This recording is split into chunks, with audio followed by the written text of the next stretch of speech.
பூமிக்கடுத்த காரியங்களை நான் உங்களுக்கு சொல்லியும் நீங்கள் விசுவாசிக்கவில்லையே. பரம காரியங்களை உங்களுக்கு சொல்வேனானால் எப்படி விசுவாசிப்பீர்கள்? இன்னும் அநேக காரியங்களை நான் உங்களுக்கு சொல்ல வேண்டியதாயிருக்கிறது.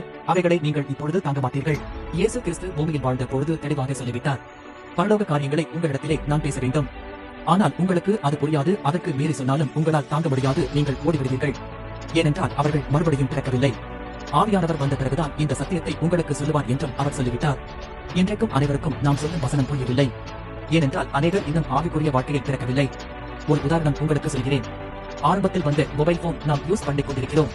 நாம் அதிகமாய் போட்டோவை சேவ் பண்ணி வைக்கும் பொழுது மெமரி ஃபுல் என்று சொல்லிவிடும் பிறகு நம்மளால் அந்த மொபைலை யூஸ் பண்ண முடியாமல் தயங்கிக் கொண்டிருப்போம். ஆனால் இப்பொழுது வரக்கூடிய எல்லா மொபைலும் எக்ஸ்ட்ரா மெமரி கார்டு போடும் வசதி இருப்பதினால் நாம் எத்தனை போட்டோ வீடியோவையும் டவுன்லோட் செய்து கொள்ளலாம்.